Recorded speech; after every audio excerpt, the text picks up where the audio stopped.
अस्सलामुअलैकुम नाजरीन, प्रोग्राम दिन भर में खुश आमदेद। मैं हूँ आपकी मेज़बान माहम जाहिद और मैं हूँ इमरान सनाउल्लाह। नाजरीन, प्रोग्राम में सबसे पहले बात करेंगे कराची ट्रैफिक हादसात में मासूम शहरियों के जान गंवाने की। तो कराची में बेकाबू हैवी ट्रैफिक मौत बांटने लगी। कराची में हादसात का ऐसा सिलसिला है कि रवा साल थमने का नाम नहीं ले रहा। शहर क़ायद के मुख्तलिफ इलाकों लांडी, कोरंगी, लियाकताबाद और सुपर हाईवे पर ट्रैफिक हादसात में 2.5 साल बच्चे समेत मजीद 4 अफराद जान की बाजी हार चुके हैं।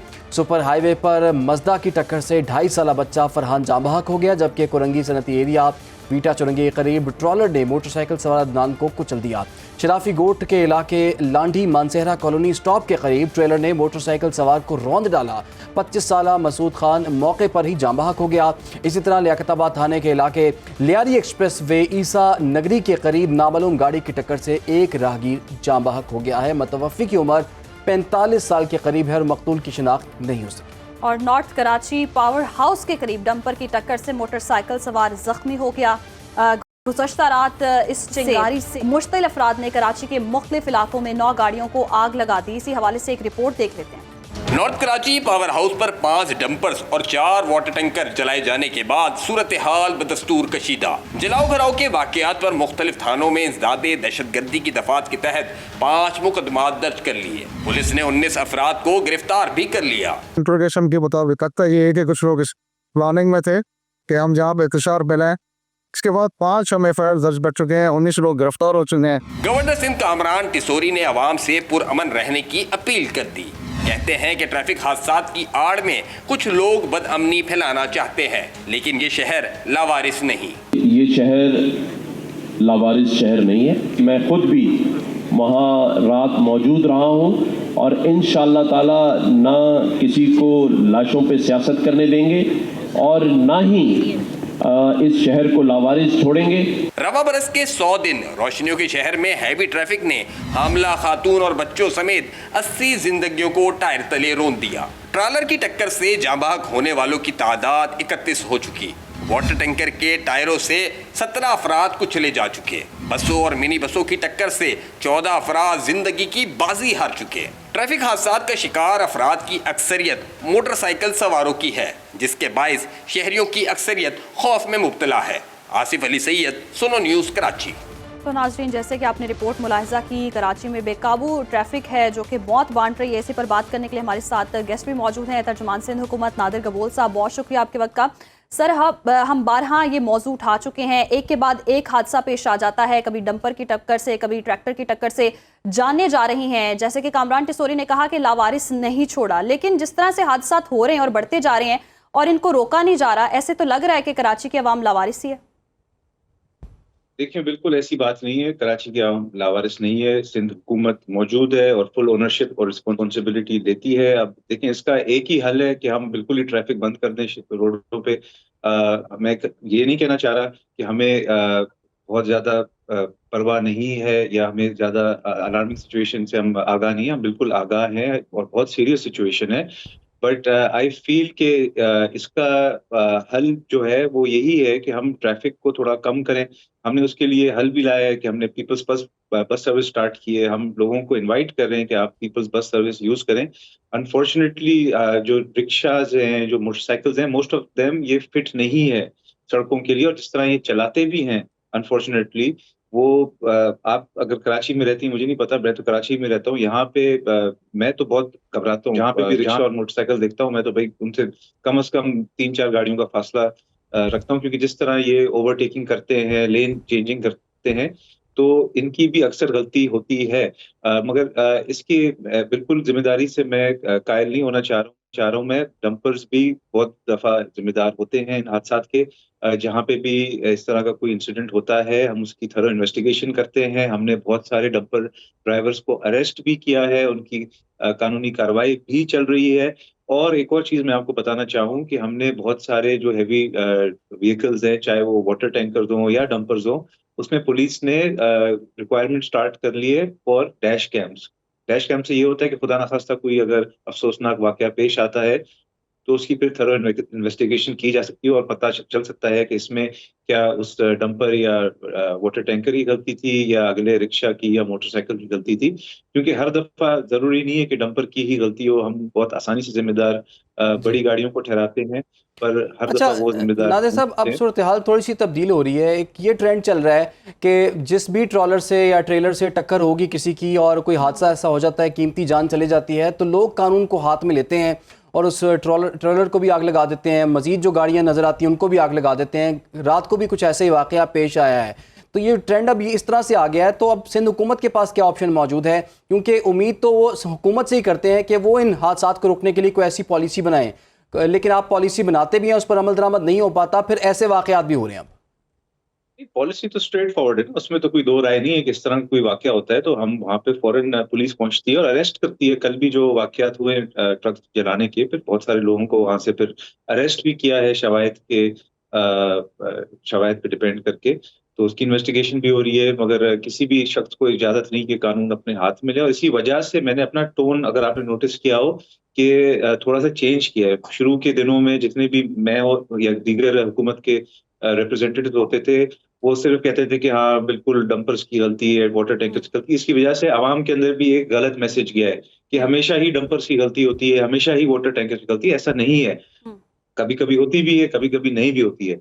मेरे साथ कितने वाकये हुए हैं, मैं भी इन्हीं सड़कों पे गाड़ी चलाता हूँ। ये मोटरसाइकिल वाले जो भाई हजरात है, मैं तो उनसे गुजारिश करता हूँ, भाई देखें, ये ऐसा नहीं है कि मेरे पास ज्यादा वसाइल हैं, आपके पास कम वसाइल हैं। आप जिस चीज को चला रहे हैं, ये टू व्हील जो मैं तो कहता हूँ मौत का एक ये खेल है, ये खुदा ना खास्ता। मतलब मैं आप सबके लिए दुआ करता हूँ कि आप लोग सब अल्लाह के हिफ्ज़ व ईमान में रहें। मगर खुदा ना खास्ता अगर मोटरसाइकिल स्लिप होए या गिरे तो आपको ज्यादा नुकसान है, मुझे कोई नुकसान नहीं है। मेरी गाड़ी को थोड़ा बहुत नुकसान होगा, वो तो मैं बर्दाश्त करूंगा, पर आपकी खुदा ना खास्ता टांग जख्मी हो जाए, कोई चीज जख्मी हो जाए या इससे बढ़ के कोई बात हो जाए, तो आप लोग थोड़ा सा जिम्मेदारी से मोटरसाइकिल चलाएं। तो इसलिए मैं ये स्ट्रॉन्ग मैसेज दे रहा हूँ, ताकि आवाम के अंदर एक मैसेज जाए कि जो हाथ है ना दोनों सही, तरफ से आवाम बजाया को भी जाता है। अवेयरनेस होनी चाहिए। ट्रैफिक के हवाले से नादिर गबोल साहब हमारे साथ मौजूद थे, बहुत शुक्रिया आपके वक्त का। और जैसे कि उन्होंने कहा भी, बाइक्स वाले भी एहतियात करें जैसे बाइक चलाते हैं।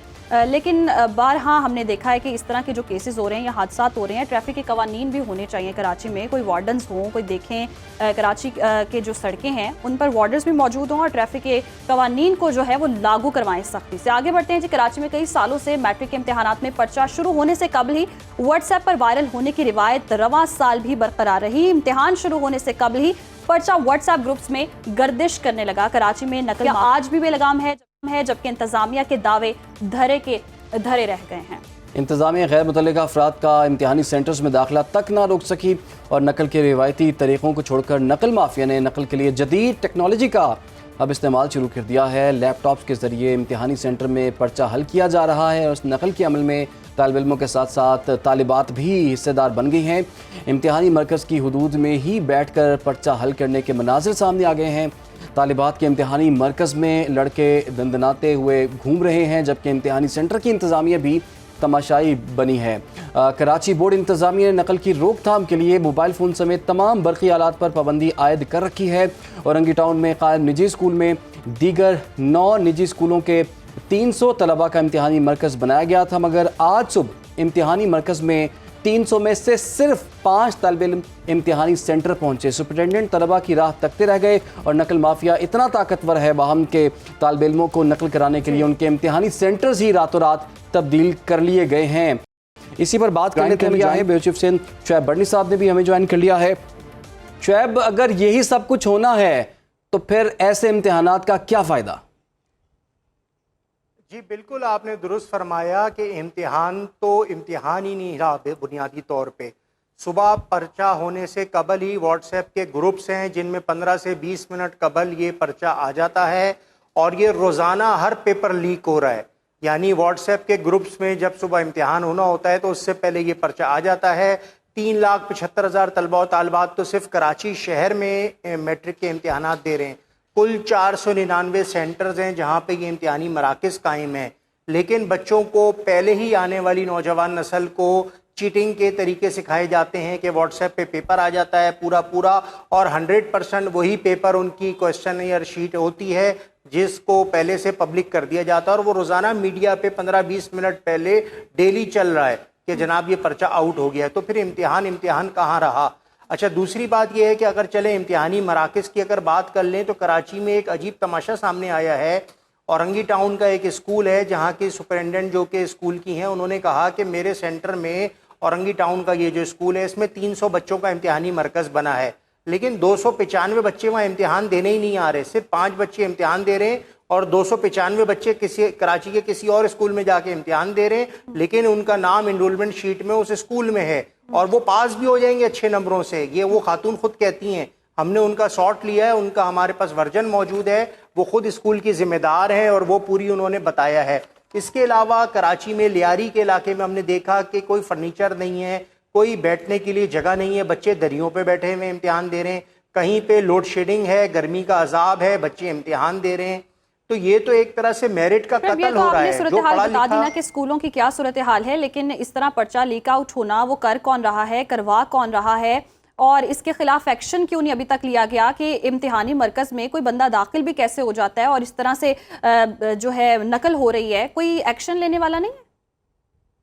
देखें, जैसे बकरीद पे मवेशी मंडी लगती है ना, मैट्रिक के इम्तिहानात में भी एक मंडी लगती है और ये बोर्ड ऑफिस से ही सारा निज़ाम चल रहा होता है, क्योंकि ये एक मुनज़्ज़म गिरोह है, एक पूरा माफिया है जो ये मैकेनिज्म चलाता है। कोई अचानक पहली मरतबा या आखिरी मरतबा ये सिस्टम नहीं चल रहा, ये पूरा सिस्टम होता है, अरबों रुपए की इसमें ट्रांजैक्शंस हो रही होती हैं, पूरे पूरे सेंटर बिक रहे होते हैं, नकल माफिया मुनज़्ज़म होती है। तो ये तो एक पूरी मंडी लगती है और ये इम्तिहानात से पहले ही सब सेटिंग हो चुकी होती है कि किस तरह से पर्चे लीक आउट होंगे। आप मुझे बताएं, मैट्रिक बोर्ड का इम्तिहान जो है वो हर बच्चा अच्छे नंबरों से पास करने की कोशिश करता है, लेकिन जब नकल माफिया इन्वॉल्व हो जाएगी, जब ये बूटी कल्चर चलेगा तो मेरिट वाला बच्चा कहाँ जाएगा? उसको फिर फर्स्ट ईयर सेकेंड ईयर में अच्छी परसेंटेज नहीं होगी तो उसको सरकारी कॉलेज में अच्छा दाखिला नहीं मिलेगा, फिर वो बेचारा पीछे रह जाएगा। तो ये तो लोगों के कैरियर्स और फ्यूचर से खेला जा रहा है और ये कराची में पहली दफ़ा नहीं हो रहा, पूरे सिंध की ये बात अगर हम कर लें, कल हैदराबाद में भी हमारे नुमाइंदे ने रिपोर्ट किया, अंदरूनी सिंध में मुसलसल यही है कि नकल माफिया जो है वो अपने फुल उरूज पे है इस वक्त, जो मैट्रिक के इम्तिहानात हो रहे हैं। और हम देखते हैं कि सरकारी जो जिम्मेदारान हैं वो दौरों पे निकलते हैं, लेकिन कराची में 3 रोज के दौरान एक बच्चा भी नकल करते हुए नहीं पकड़ा गया। तो आप इससे अंदाजा लगाएं कि कितना मुनज़्ज़म ये सिस्टम चल रहा है। जी, बहुत शुक्रिया आपका शुएब अर्नी। और बिल्कुल आपने ठीक कहा, माफिया जो है इतना स्ट्रांग हो चुका हुआ है कि इनको कोई हाथ नहीं डाल सकता और रातों रात अगर तालीमी सेंटर जो हैं वो तब्दील हो जाते हैं, 300 में से सिर्फ 5 बच्चे आते हैं, तो ये किस चीज़ का इम्तिहान है? क्या ये मेरा ख्याल नकल का इम्तिहान तो नहीं है कि आपने नकल करके दिखानी है इस इम्तिहान में, और वही चीज़ यहाँ पर हमें होती हुई दिखाई दे रही है। और दुनिया में कहाँ ऐसा होता है कि एक आपका पर्चा अगर आधे घंटे में शुरू होना है, उससे आधा घंटा पहले आपका पर्चा आउट हो गया। उससे बड़ी बात कि फिर किस बात की स्टडीज, क्या कारकर्दगी, और यही नकल करके जो बच्चे आगे आएंगे, करियर अपना बनाएंगे, तो क्या सूरत हाल रहेगी? खैर, ये बहुत ही एक बड़ा सवालिया निशान है। आगे बढ़ते हैं जी। पंजाब में शदीद गर्मी के खदशे के पेश नज़र PDMA ने तालीमी इदारों में जल्द गर्मियों की छुट्टियों की हिदायत कर दी है। ज़्यादा गर्मी की सूरत हाल की वजह से जल्द मौसम गर्मा की तातीलात करने के लिए PDMA ने महकमा तालीम को मुरासला भी जारी किया है। PDMA ने शदीद गर्मी के खदशात के पेश नज़र पंजाब भर के कमिश्नर्स और डिप्टी कमिश्नर्स को भी एहतियाती तदाबीर के लिए मरासले जारी कर दिए हैं। गर्मी के शदीद लहर के ख़तरे के पेश नज़र PDMA पंजाब ने महकमा स्कूल एजुकेशन और हायर एजुकेशन को भी मरासले जारी किए हैं। मरासले में ये कहा गया है कि स्कूलों और कॉलेजों के औकात कार में रद्दोबदल के साथ साथ साफ़ और ठंडे पानी की फराहमी को यकीनी बनाया जाए। स्कूल के बच्चे हल्के और ढीले ढाले कपड़े इस्तेमाल करें। और दूसरी तरफ महकमा मौसमियात ने भी मुल्क के मुख्तलिफ इलाकों में बारिशों की पेशगोई कर दी है। इस्लामाबाद और गिरदनवा में मतला जुज़वी अबरालूद रहने का इम्कान है, ताहम खैबर पख्तूनख्वा के अक्सर इलाकों में बारिश और यलाबारी भी मतवक्के है। जी बिल्कुल, और इसी पर बात करने के लिए हमारे साथ मौजूद हैं काशिफ मिर्ज़ा, सदर पाकिस्तान प्राइवेट स्कूल्स एसोसिएशन। बहुत शुक्रिया सर आपके वक्त का। काशिफ मिर्ज़ा साहब, कहिएगा क्या हिदायत जारी की गई हैं और मौसम की सूरत हाल के पेश नज़र अब बच्चों के लिए क्या रिक्वायरमेंट है कि किस तरह से स्कूल्स आना है, और दूसरा ये कि कब तक तातीलात रहेंगी? देखिए जी, तातीलात की तो कोई बात ऐसी नहीं है। नोटिफिकेशन जो हुई है वो बड़ा इसके हवाले से टाइमिंग के हवाले से जो कहा गया है, तो ये एक बड़ी अजीबोगरीब सूरत हाल है, क्योंकि एक तो पंजाब भर में गर्मी की शिद्दत जो हम माजी में देखते हैं उसको कंपेयर अगर करें तो ऐसी कोई ख़तरनाक सूरत हाल भी नहीं है। और अभी अभी आपने भी इसका जिक्र किया है, महकमा मौसमियात की पेशगोई के मुताबिक अगले 2-3 दिन वैसे ही जो बारिशों की वजह से काफ़ी हद तक मौसम बहुत बेहतर भी हो जाएगा। और अगर थोड़ी बहुत गर्मी ऑब्वियसली अप्रैल मई में होती ही है, और ये साल से ये इसी तरह ही होता है, लेकिन टाइमिंग को रिव्यू करने की बात की गई है। सुबह 7 बजे से लेके 11:30 बजे तक की टाइमिंग, और जो फ्राइडे को 7:30 बजे से लेके 10:30 तक। तो ये एक ऐसा पॉइंट है जिसमें ना तो किसी किस्म की महकमे ने मशावरत की स्टेक होल्डर्स के साथ, और फिर अभी तो स्कूल ईद के बाद वो स्टार्ट हुए हैं, तो स्टार्ट में ही अगर इस किस्म की नोटिफिकेशन जारी होंगे तो एक अनसर्टनिटी क्रिएट होगी, और उससे बच्चों का हम देखते रहे हैं साल से एक तालीमी जो नुकसान होता रहा है और हो रहा है। और अभी आपके भी इस प्रोग्राम में जो जिस तरह आपने कराची के हवाला दिया, और वहाँ पे जो सूरत हाल तालीम के साथ बढ़ती जा रही है, तो ये बड़ी अलार्मिंग सिचुएशन है कि हुकूमती सतह पे भी और हमारे ओवरऑल सिविल सोसाइटी के लेवल के ऊपर भी शायद जो तालीम की वो अहमियत नहीं है। यही वजह है कि सबसे पहले हमेशा कुछ भी हो जाए तो तालीम को बंद कर दिया जाता है, और सबसे आखिर में तालीम के लिए जो है वो दरवाजे खोले जाते हैं। तो ये बच्चों का सवाल ये है कि उससे क्या वो बच्चे 40% से ज़्यादा तो हमारी वो फैमिलीज हैं जो गुर्बत की लकीर से नीचे रहते हैं, तो गर्मी तो उनके घरों में भी उसी तरह है, बिजली का इशू है, एनर्जी का इशू है, अलबत्ता स्कूल के अंदर तो वो एक टाइम टेबल स्केड्यूल तो काशिफ साहब, इसका मतलब है आप इस चीज़ के हामी नहीं है कि जल्दी छुट्टियां हों स्कूल्स में? नहीं जी, बिल्कुल नहीं, क्योंकि पाकिस्तान उस बदनसीब मुल्कों में से है जहां तालीम के हवाले से हमने लास्ट ईयर देखा था 102 दिन का जो तालीमी कैलेंडर बना था पूरे साल के अंदर। और अगर आप जो अगर आप ये देखते हैं जी कि पैंडेमिक को ऑन, तो वो यही, अब आप देखें पैंडेमिक नॉन सीरियसनेस की आपका बच्चा वो कभी भी ठीक है काशिफ साहब, आपको हम दुरुस्त तरीके से सुन नहीं पा रहे हैं, हम आपसे दोबारा भी कांटेक्ट करते हैं। और आपने बड़ा आम नुक्ता उठाया, आप ये कहते हैं कि जी जल्दी स्कूल में छुट्टियां होंगी तो बच्चों का तालीमी हर्ज होगा। अगर काशिफ साहब, अगर आप मुझे सुन पा रहे हैं तो ये भी ज़रा बता दीजिएगा, जो गर्मियों की छुट्टियां होती हैं, क्या आप इस चीज़ के हामी हैं कि उन छुट्टियों की भी फ़ीस जो है प्राइवेट स्कूल जो हैं वो चार्ज करें? क्योंकि सोशल मीडिया पे आए रोज़ हम ये कैंपेन्स भी देखते हैं कि जब बच्चा स्कूल जाएगा नहीं तो उसके पेरेंट्स को क्यों ये फ़ीसें जो है वो पे करनी पड़ती हैं। पहली बात तो मैं ये कह रहा हूँ जी, देखें अभी तो सेशन शुरू हुआ है ना, तो आप सेशन शुरू होने पे भी छुट्टियों की बात करें तो ये इससे बड़ा अलमिया कोई नहीं होगा कि हम अपने बच्चों की तालीम का जो नुकसान देख रहे हैं। यूनिसेफ के मुताबिक अगर एक बच्चा जो है मुसलसल तालीम से जो है होगा तो वो 6 से 7 साल का इम्पैक्ट होगा। तो दूसरी बात ये है कि अगर ये सेशन तो शुरू हुआ है, गर्मी की भी नवीयत ऐसी नहीं है कि कोई अलार्मिंग सिचुएशन है। अगर पीडीएम या एनडीएम की तरफ से कोई ऐसी अलर्ट जारी होता है और उसमें स्टेक होल्डर से किसी किस्म की मिशावरत नहीं होती, तो जो तालीम का नुकसान होगा उसकी अजाला तो बिल्कुल मुमकिन नहीं है। यही वजह है कि हम यूनिसेफ के मुताबिक, यूएनओ के अदारों के मुताबिक आज 50 ईयर से पीछे हैं आम दुनिया से। और जब आप आर्टिफिशियल इंटेलिजेंस और टेक्नोलॉजी के ज़माने में इस किस्म की बातें करेंगे तो हम अगले चंद सालों में 100 साल से ज़्यादा हम दुनिया से पीछे हो चुके होंगे। तो ज़रूरत इस बात की है कि हम एक तो उसको सीरियस लें और बच्चों को उनकी कंटिन्यूटी जो एजुकेशन है उसमें किसी किस्म का तअत्तुल ना आने दे। और इम्पोर्टेंट ये है कि आप उसकी जो फैसिलिटीज हैं उसको पूरा करें। गवर्नमेंट स्कूल के असल में फैसिलिटीज की बात की जा रही है, फैसिलिटीज दी जा रही हैं, जिस तरह के कहा जा रहा है हीट वेव का खदशा भी है, तो ठंडे पानी की फराहमी हो, स्कूलों में तमाम तर सहूलियात हो ताकि बच्चों का हर्ज ना हो, इस तरह की सारी सिचुएशन देख रहे हैं आप? पाकिस्तान में बदनसीबी ये है कि सरकारी स्कूलों में जो हमारे गवर्नमेंट स्कूल्स हैं उसमें तो ये इश्यूज रहते हैं, क्योंकि ये बजट हम पिछले 10-15 सालों में देख रहे हैं डिक्लाइन करता 2.9 से 1.5% पे आ गया। तो गवर्नमेंट खर्चना नहीं चाहती या सीरियस नहीं है, तो ये तो उसका अलमिया है। लेकिन जो प्राइवेट सेक्टर है ये एंटायरली उससे डिफरेंट है। स्कूल के अंदर पंखे, पानी, बेसिक तमाम इम्यूनिटीज और फैसिलिटीज मौजूद होती हैं, तो ये इशू प्राइवेट सेक्टर का नहीं है। और हमारे 2,07,000 स्कूल है पूरे पाकिस्तान में, और ये फैसिलिटीज का इशू जो है वो गवर्नमेंट के स्कूल में। और अलमिया ये है कि हम पिछले 25 से 30 सालों में देख रहे हैं आबादी आपकी 60% बढ़ गई है, जबकि स्कूल गवर्नमेंट के 1,52,000 से कम होके 1,31,000 हो चुके हैं, और उसमें से भी 1 लाख बमुश्किल फंक्शनल है। अब फंक्शनल स्कूलों में जो ये खर्चना नहीं चाहते, ये हैंड ओवर कर रहे हैं पब्लिक प्राइवेट पार्टनरशिप के थ्रू ये प्राइवेट लोगों को। तो गवर्नमेंट की तो नॉन सीरियसनेस जो है वो बड़ा वाज़ेह है, और वो एजुकेशन उनकी प्रायोरिटी है नहीं। बट अगेन अगर उनकी प्रायोरिटी नहीं है तो गवर्नमेंट एक काम करे कि वो प्राइवेट सेक्टर को उसको अगर वो देना भी चाह रही है तो मुकम्मल फिर सपोर्ट करे, एनवायरनमेंट दे, ताकि गवर्नमेंट को चाहिए इस हवाले से इकदाम करे। बहुत शुक्रिया काशिफ मिर्जा साहब सुनो को वक्त देने के लिए। और जिस तरह की सूरत हाल बताई जा रही है मौसम के हवाले से हुकूमत को भी चाहिए इकदाम करे, और सरकारी स्कूलों की जैसे सूरत हाल बताई जा रही है उसमें भी तालीम के हवाले से सहूलियात देने की ज़रूरत है। प्रोग्राम में यहाँ वक्त हुआ है ब्रेक। आप हमारे साथ में।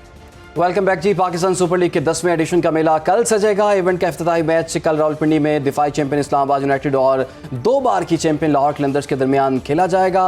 और PSL पर बात कर लेते हैं। इस वक्त हमें स्टूडियोज़ में ज्वाइन कर लिया है स्पोर्ट्स एजेकार इरफान ज़हीर ने। तो इरफान बताइएगा क्या इंतजामात हैं, और ये भी बताइएगा कितने वेन्यूज़ पर और कितने स्टेडियम्स को कितने मैचेस दिए गए हैं। जी बिल्कुल इमरान, पूरा पाकिस्तान इसका बड़ा ईगरली वेट कर रहा है, और हम सब जानते हैं कि पाकिस्तान की वाइड कमोडिटी है, एक ही फेस्टिवल है जो पूरा पाकिस्तान सेलिब्रेट करता है। रावलपिंडी में पहला मैच होगा जी लाहौर कलंदर और इस्लामाबाद यूनाइटेड के दरमियान, और अगर हम देखा जाए तो ओबियसली बड़ा तगड़ा मुकाबला हम एक्सपेक्ट कर रहे हैं। और ओपनिंग सेरेमनी भी जिस तरह आपने जिक्र किया बिल्कुल कल होगी, और उसमें कहा जा रहा है कि जैसे बड़े नाम हम देखते हैं, अली ज़फ़र है, आरिफ लहार वगैरह, इस दफ़ा सोचा जा रहा है, बात की जा रही है कि आबदा परवीन को भी इसमें इंक्लूड किया जा रहा है कि एक डिफरेंट चीज़ हम देख रहे हैं कि इस तरह बड़े नाम जब PSL का उसका साथ पैरेलल जुड़ते हैं तो ओबियसली ब्रांड बड़ा होता है। और इस हवाले से जो स्टेडियम की आपने बात की, 4 वेन्यूज़ में पाकिस्तान सुपर लीग के मैचेस खेले जाएंगे, लाहौर में, मुल्तान में, कराची में और रावलपिंडी में। मुल्तान और कराची को इस दफ़ा सरप्राइजिंगली 5-5 मैचेस दिए गए हैं। जो बात की जाती थी कराची में सबसे कम लोग मैच देखने आते हैं, शायद उसी रीज़न को सामने रखते हुए ऐसा किया गया, बट मुल्तान में हमने देखा कि पूरा सदर्न पंजाब आपको उसको रिलेट करता है। तो मेरा ख्याल है कि ये मुल्तान के साथ थोड़ी सी ज़्यादती की गई, और प्लस मुल्तान सुल्तान को सिर्फ 2 मैचेस अपने होम ग्राउंड में दिए गए हैं, जबकि पैरेलल हमने देखा कि हर जो भी होस्ट नेशन है, जो टीम है, उसको कोशिश की गई है कि ज़्यादा मैचेस उधर दिए जाएँ। जैसे लाहौर की बात की जाए तो लाहौर सबसे ज़्यादा मैचेस को होस्ट कर रहा है, 13 मैचेस लाहौर को दिए गए हैं, फाइनल भी लाहौर में होगा। इसी तरह रावलपिंडी की बात की जाए तो उनको भी अच्छे मैचेस मिले हैं, उनको ऑलमोस्ट 11 मैचेस की उन्होंने होस्टिंग करनी है। तो उस लिहाज से कहीं ना कहीं हमें लगता है कि मुल्तान की बात हमें करनी पड़ेगी कि मुल्तान में कम मैचेस क्यों दिए गए हैं। और एक और चीज़ थी, जिस तरह आपको याद होगा लास्ट टाइम एक हमने ग्वादर में देखा था, उधर कोयटा में देखा था कि एक नुमाइशी मैच रखा गया। इस दफ़ा बात की जा रही थी कि हमने अरबाब न्याज जो स्टेडियम है पेशावर में, वहाँ हम एक मैच रखा जाएगा PSL से पहले, बट अनफॉर्चुनेटली वो नहीं हो पाया। हमने देखा कि सलमान नसीर साहब जो हैं CEO जो हैं प्रीमियर पाकिस्तान सुपर लीग के, उन्होंने कहा कि शायद कुछ अरेंजमेंट के अंदर कमी रह गई थी, बट मेरा मानना ये है कि ये बड़ा ज़रूरी था कि किसी तरह ये हो पाता, क्योंकि पूरा जो KP आपने है अरेंजमेंट और मैनेजमेंट के हवाले से तो बता दिया, अब टीम के हवाले से बताएगा। हाई प्रोफाइल क्रिकेटर्स, बैनुल अक़वामी क्रिकेटर्स भी शरीक किए गए हैं, तो कैसे देख रहे हैं आप टीमों की सिलेक्शन को? देखिए सारी टीमें अच्छी नज़र आ रही हैं, बैलेंस बेहतर नज़र आ रहा है। Islamabad United obviously defending champion है, उनकी टीम बड़ी ज़बरदस्त है। मुल्तान सुल्तान हमेशा से बड़ा अच्छा परफॉर्म करती है, 4 दफ़ा कंसेक्टिव फाइनल खेल चुकी हैं, तो टीमें तो हमें बैलेंस नज़र आ रही हैं। बट ओबियसली लाहौर कलंदर एक हमेशा बड़ी हाइप के साथ आती है, बट हम देखते हैं या तो वो टॉप पे रहते हैं या बिल्कुल बॉटम पे रहते हैं। तो हमें इस दफ़ा पूरे जो ख़ास और पंजाब के लोग हैं वो सपोर्ट कर रहे होंगे, वो चाहते होंगे कि लाहौर कलंदर ज़रा कंसिस्टेंट परफॉर्मेंस दे। फिर कराची की बात करें तो इस दफ़ा एक बाकी 5-6 कप्तान जो हैं वो लोकल हैं, पाकिस्तानी हैं। डेविड वार्नर जो हैं वो कराची किंग्स की कप्तानी कर रहे हैं, तो ये एक बहुत बड़ा सुपरस्टार जो स्टारडम के साथ आ रहा है, उसके ऊपर हम ज़रूर बात कर सकते हैं कि शायद वो जो एक ऑस्ट्रेलियन माइंडसेट है वो कराची किंग्स जो लैग करती चली जा रही है लास्ट कई सीजन में। या वक्त तो एक ब्रेक, हमारे साथ रहिएगा। वेलकम बैक नाज़रीन, प्रोग्राम में आगे बढ़ेंगे और लाहौरियों के लिए हमारे पास बड़ी खुशखबरी है। लाहौर में बसंत के त्यौहार को मुतवक्के तौर पर अगले साल फरवरी में मनाने का फैसला कर लिया गया है। शहरी हो जाएं आइंदा साल बो काटा के लिए तैयार। पंजाब हुकूमत की इजाज़त से सकाफती त्यौहार बसंत को महफूज तरीके से मनाने के लिए हिकमत अमली तैयार की जा रही है। जी इसी पर हम बात कर लेते हैं। स्टूडियोज़ में हमें ज्वाइन कर लिया है नुमाइंदे खसूसी सुनो न्यूज़ अली शराज ने। अली, बड़े सालों के बाद ऐसी कोई खबर हमें सुनने या देखने को मिल रही है, क्या प्लान कर रही है पंजाब गवर्नमेंट?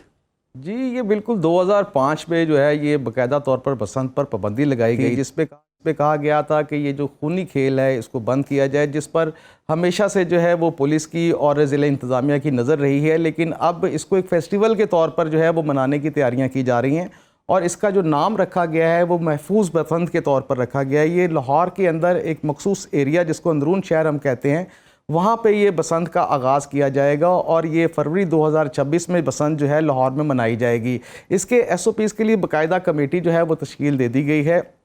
जिसके सरबराह DG wall city Lahore authority Kamran Lishari हैं। और कामरान लिशारी से जब हमारी बात हुई तो उन्होंने हमें बताया कि बसंत को महफूज बनाने के लिए जो SOPs हैं उसके ऊपर जो है वो अमल दरामद करवाया जाएगा। जबकि ये जो शीशा और धात लगा के जो डोर बनाई जाती थी, अब वो डोर इस तरह से नहीं बनेगी। उसका पूरा एक मैकेनिज़्म बनाया जाएगा जिसमें डोर बनाने वाले पहले रजिस्टर्ड होंगे, फिर वो डोर तैयार करके उसका सैंपल लिया जाएगा। अगर वो डोर खूनी नहीं होगी और वो किसी को नुकसान नहीं पहुँचाएगी, उस डोर का जो है वो इस्तेमाल किया जाएगा। लाहौर की अगर बात की जाए तो लाहौर में जो है इस बसंत को मनाने के लिए इंतजामात किए जाएंगे। और ये 2026 में जब बसंत मनाई जाएगी अंदरून शहर के अंदर, तो उसमें देखा जाएगा अगर इसके अंदर उनको किसी चीज़ के खतरात नज़र ना आए या कोई ऐसा नुकसान नज़र ना आया और जिस तरह से SOPs बनाए जाएंगे उसके अंदर अमल दरामद करते हुए महफूज बसंत रही, तो फिर ये 2027 में आपको पूरे लाहौर के अंदर बल्कि पूरे पंजाब के अंदर बसंत होती नज़र आएगी। अच्छा अली, जैसे कि आपने पूरा प्लान बता दिया है, अब इस पर बाकायदा तौर पर नोटिफिकेशन भी जारी कर दिया गया है, इम्प्लीमेंटेशन होगी 2026 से या प्लान डिले हो सकता है? अभी तक की जो पहली मीटिंग जो है वो हो चुकी है, जिसमें commissioner Lahore, deputy commissioner Lahore और DG wall city Lahore authority जो है वो वहाँ पर उस मीटिंग में मौजूद थे। उनके मुताबिक SOPs जो हैं वो बन चुके हैं, उस पर अमल दरामद अब करवाना शुरू करेंगे। अभी क्योंकि टाइम है, एक काफ़ी महीने पड़े हैं जिसके अंदर सारी चीज़ों को आप एक्नॉलेज कर सकते हैं। इसके अंदर मोटरसाइकिल के ऊपर जो अंदरून शहर का इर्द का इलाका है वहाँ पर उसको 2 दिन के लिए बंद करने का भी प्रपोज़ल रखा गया है। अगर मोटरसाइकिल के ऊपर एक तार लगा के उसको सेफ्टी की जा सकती है तो उसके ऊपर भी अमल दरामद किया जा सकता है। ये बसंत जो है ये 2 से 3 दिन तक मुसलसल जो है वो लाहौर के अंदरून शहर में जारी रहेगी। ये 3 दिन का पहला प्रपोज़ल है जिसके ऊपर वर्किंग शुरू कर दी गई है। और यहाँ पर जो बसंत मनाने के लिए खाली लाहौर के लोग नहीं, पूरे पाकिस्तान से लोग आएंगे, दुनिया भर से लोग यहाँ पर आएंगे, जिससे हमारी होटलिंग को भी फ़रोग मिलेगा, जो हमारी सकाफ़त है उसको भी फ़रोग मिलेगा। क्योंकि ये एक त्यौहार है जिस त्यौहार को जो है कुछ लोगों ने जो है इसको जहरीला बना दिया था, ख़तरनाक बना दिया था। ऐसी डोरें बन गई थी जो इंसान को पीटते साथ ही उसका नुकसान हो जाता था। सबसे पहले उसको कंट्रोल करने के लिए मैकेनिज़्म तैयार किया जा रहा है और जब उसको कंट्रोल कर लिया जाएगा तो इस बसंत को महफूज बसंत के तौर पर लाहौर में 2026। अच्छा अली, ये हाल ही में हमने देखा कि पंजाब असम्बली से भी कुछ कानून साजी हुई है डोर बनाने वाले पे और उसको बेचने वाले पे, उसको ख़रीदने वाले पे, पतंग बनाने वाले पे, इन पे भी कुछ चार्जेस लगेंगे अगर इस काम में मुलविस होते हैं। दूसरी जानिब बसंत की इजाज़त से मुतालिक भी मामला जो है वो चल रहे हैं, तो क्या ये 2026 तक वो कवानीन मौजूद रहेंगे? कानून वही मौजूद रहेगा। कानून यही है कि उसको पाबंदी है बसंत के ऊपर, और वो ओपन बसंत है जिसके अंदर तेज़ धार जो है वो डोर का इस्तेमाल किया जाता है या दूसरी चीज़ों का इस्तेमाल किया जा रहा है। यहाँ पर ये जो बसंत है इसको एक फेस्टिवल के तौर पर एक ऐसी जगह पर अरेंज किया जा रहा है जहाँ पे इसका बाकायदा एक मैकेनिज़्म के साथ इस बसंत को मनाया जाएगा ताकि किसी किस्म का जानी नुकसान ना हो, कोई ऐसा मसला पेश ना आए जिसकी वजह से जो बसंत है उसमें नुकसानात होते थे। इसी वजह से ये वो बसंत नहीं है जिसको हम बसंत कंसीडर करते थे कि पूरे शहर के अंदर जो दाती डोरें थीं वो चलती थी, शीशे से लगी जो डोरें बनती थीं वो लोगों को नुकसान पहुंचाती थीं। इसीलिए ये पहली दफ़ा जो है एक अरसे के बाद जो इंतज़ामात के वाले से बात की गई है, तो एक मखसूस एरिया इसीलिए मेंशन किया गया है जिसके अंदर अंदरून शहर है और वहाँ पर वही डोर और वही पतंगे दाखिल की जाएंगी जो महफूज बसंत के लिए बनाई जाएंगी। उसके लिए बाकायदा तौर पर डोर बनाने वाले रजिस्टर्ड होंगे, उनकी डोर के सैंपल्स होंगे, वो पास होने के बाद ये चीज़ें अंदर दाखिल होंगी। बाकी ये पाबंदी उसी तरह ही रहेगी पूरे लाहौर में, और ये नहीं हो सकता कि अंदरून शहर में अगर वो फेस्टिवल मनाया जा रहा है तो वो आप अपनी छत पे या कोई अपने इलाके में भी पतंग उड़ा सकता है। उसके ऊपर मुकम्मल तौर पर कोई नाखुशगवार वाकया पेश आ जाता है कानून बनाने के बाद भी और कोई कानून फॉलो नहीं करता है, तो उस पर फिर क्या एक्शन है, क्या कार्रवाई? जी, इसके ऊपर बड़ा क्लियरली जो कानून पास है उसके ऊपर सख्त सजाएं का तयन जो है उसके अंदर है। अगर कोई ऐसी चीज़ें कोई बनाता है और तैयार करके कोई अपनी छत से उसको पतंगबाजी की तरफ जाता है तो उस पर वही कानून लागू होगा जो पंजाब असम्बली से पास हुआ है, जिस पर लाहौर पुलिस और पंजाब पुलिस अपनी कार्रवाई करेगी। लेकिन क्योंकि ये एक फेस्टिवल है और इस फेस्टिवल को मनाने के लिए बाकायदा तौर पर वहाँ पे जितने भी SOPs हैं उसके मुताबिक चीज़ों को दाखिल करना भी आसान होगा, उससे पतंगबाजी करनी भी आसान होगी। क्योंकि ये पूरे लाहौर में हो तो शायद उसका चेक एंड बैलेंस ना हो सके। अगर ये इस तरह मैकेनिज्म करके लाहौर के एक सेंटर के अंदर जो अंदरून शहर है वहाँ पर के साथ जी लाहौरियों को फेस्टिवल मिलने जा रहा है, महफूज बसंत के नाम से जी इस बार बसंत मनाई जा रही है। इमरान भी बहुत खुश हो चुका है, इमरान का दिल बोकाठा होने जा रहा है। 16 साल हो गए जी बसंत पे पाबंदी को, और उसकी वजह यही थी कि इंसानी नुकसान हो रहा था, जानी नुकसान हो रहा था, जो कि बहुत गलत है। और अभी भी जो जैसे कि शराज बता रहे हैं, जैसे कि जिस तरह के मैकेनिज्म के साथ ये बसंत मनाने जा रहे हैं हम, महफूज बसंत है, तो कोई ऐसा हादसा ना पेश आए और ये ऑपरेशन जो शुरू किया जा रहा है, फर्स्ट जो पहला मरला वो कामयाब रहे और आगे भी फिर पूरे लाहौरी जो है हर शहर में जो बसंत को मनाया जाए। प्रोग्राम में यहाँ वक्त हुआ है ब्रेक। Welcome back. लाहौर के इलाके काहना के करीब रिंग रोड पर मुसल्ला 4 गाड़ियों पर सवार नौजवानों की हवाई फायरिंग। गाड़ियों में सवार मुसल्ला नौजवानों ने न सिर्फ रिंग रोड को ब्लॉक किए रखा बल्कि अंधाधुंध हवाई फायरिंग भी करते रहे। नौजवान लड़कों ने फायरिंग की वीडियो भी बनवाई। इसी पर बात करने के लिए हमारे साथ मौजूद हैं मिर्ज़ा रमज़ान बेग। बहुत शुक्रिया आपके वक्त का। कहिएगा, ये मुसल्ला अफराद जो हैं हवाई फायरिंग करते रहे, क्या कार्रवाई हुई है, गिरफ्तारी अमल में लाई गई? जी बिल्कुल जी, ये कहना रिंग रोड ब्लॉक करके कार सवार लड़कों की जो हवाई फायरिंग थी, और कहना पुलिस ने 15 पर जो कॉल मसूल हुई और उस पर फौरी रिस्पॉन्स करते हुए 13 जो मुल्ज़मान थे उनको गिरफ्तार कर लिया और इनके कब्जा से असलाह, गोलियां और दीगर जो सामान था वो बरामद कर लिया। और मुसल्ला लड़के गाड़ियों में सवार होकर असला की नुमाइश भी कर रहे थे और हवाई फायरिंग भी कर रहे थे, और रिंग रोड इन्होंने काफ़ी देर तक ब्लॉक रखा, जिसकी वजह से शहरियों को काफी मुश्किलात का भी सामना करना पड़ा और हिरास भी फैलाया और 13 लड़कों को अब गिरफ्तार भी कर लिया गया है। उनके खिलाफ अब 2 मुकदमात भी दर्ज कर लिए गए। मिर्ज़ा रमज़ान बेग, आपने में तफसीलात से आगाह किया, और फिलहाल के लिए प्रोग्राम का वक्त खत्म हो जाए। हमें दीजिए इजाज़त। अल्लाह हाफ़िज़।